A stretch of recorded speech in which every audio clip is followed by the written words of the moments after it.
Hey guys, welcome back to another video.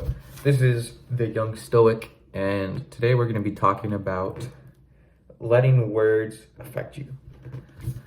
So, without further ado, let's just get into it. I'm going to read the quote by Epictetus.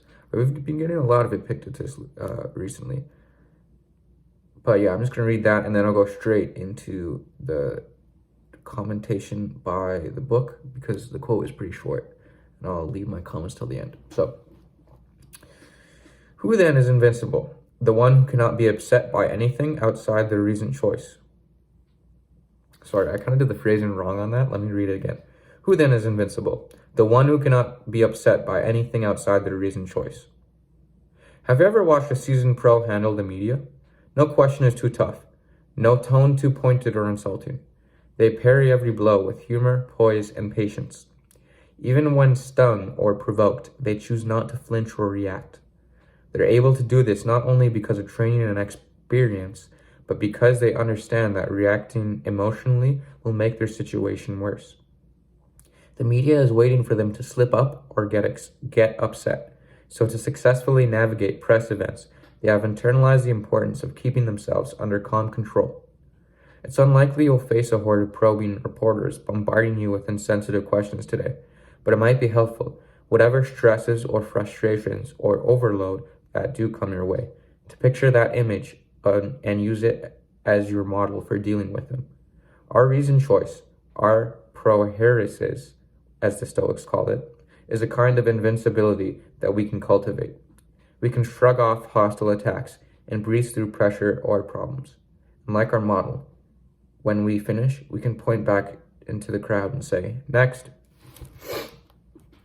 Okay, so this is a really important skill. And one thing I thought that was always kind of funny is, I'm sure you guys know the phrase, sticks and stones may break my bones, but words will never hurt me. And something I've always found is odd is that people often will talk about that quote in almost in a bad way, like by saying that words can hurt you, and they almost I feel like people often don't understand the meaning of that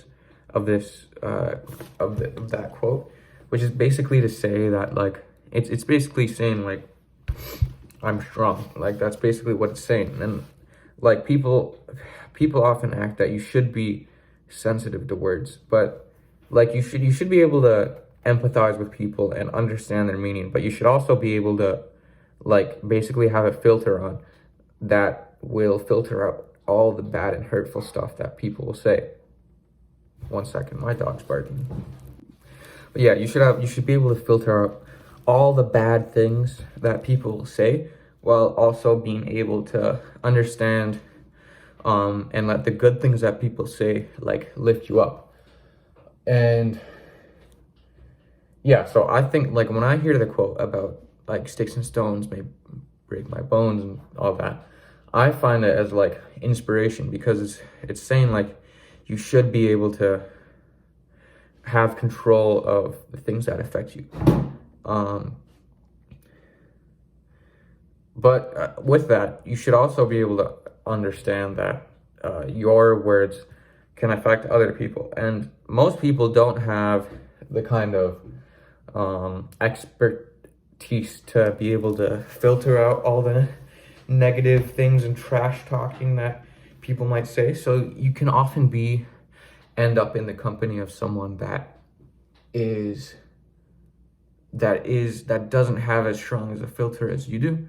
And you might say something offhand directed at them that you might say to your buddies or say to yourself, or other people say to you, that doesn't really affect you at that point, at this point. But it could be totally possible that affects the wrong words with the wrong person can really do a lot of damage. And sometimes you're not going to understand that, or you're not going to be able to read what kind of filter someone has just based on their appearance or the way they talk. So you always have to get to know someone before you can start openly uh, like insulting them in a playful way, obviously, because obviously I'm not saying you should be insulting people just like out of the blue and stuff like that, because that's just not nice. But joking with people and like teasing people can be fun, but it can also, people can also take it in the way that you don't mean it to be. So yeah, just remember to do that. Yeah, I also see a lot in like pop culture and like sports where people like something like one, say player A insults or mocks player B. Like let's say it's in basketball or something. Let's say player A dunks on player B, and then player B like later on dunks on player A. They'll basically use it as like ammunition to fire back at player A, when in reality that's just letting your anger get the best of you and your pride, because people always want to feel proud of themselves for doing things, but being the bigger man and the bigger woman doesn't entail taking revenge, taking emotional revenge like that. It's not really ever necessary to do that. So like I'm just advising you guys, like don't like be, I can't remember what the exact quote is, but it's like, I think it's like, be gracious when you lose and honorable when you win. So yeah, just like, yeah, always keep that phrase in mind whenever someone insults you or you want to insult someone else. That it's just gonna end up being better. Like people are gonna like you more if you don't insult them, even if they do deserve it. Like it's not gonna, like, you want to be on good terms with as many people as possible, and that includes your enemies. If you want to get past being enemies with someone, which you should, then that's gonna have to start with somebody being the bigger man or woman, the bigger person, I guess. Yeah, and so that means, and yeah, it might as well start with you, because probably not gonna be, they're probably not gonna want to do it as much as you. They're not gonna want to be the bigger person as much as you don't want to be the bigger person. But you should still do it, because it will foster better relationships with people. That's not to say that you should be a pushover or anything like that, but you should be able to. You should, yeah. Don't like, don't take.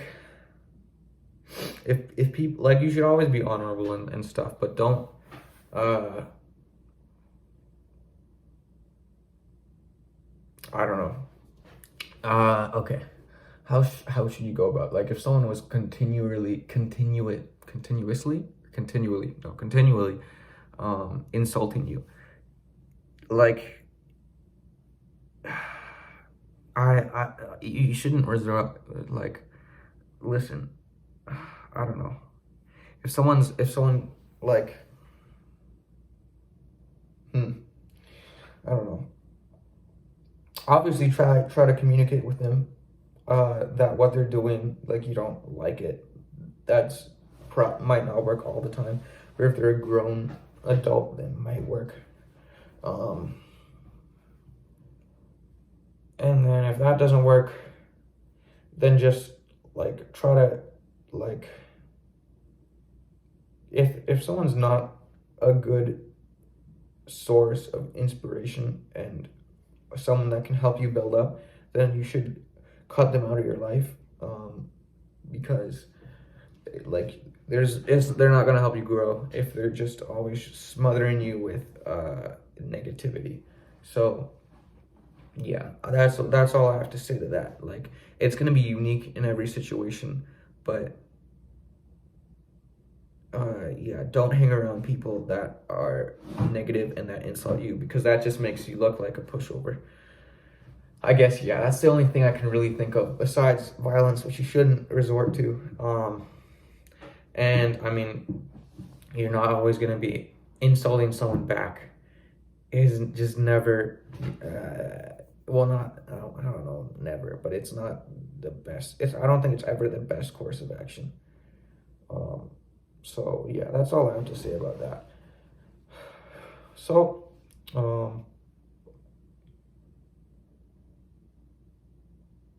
yeah, with that,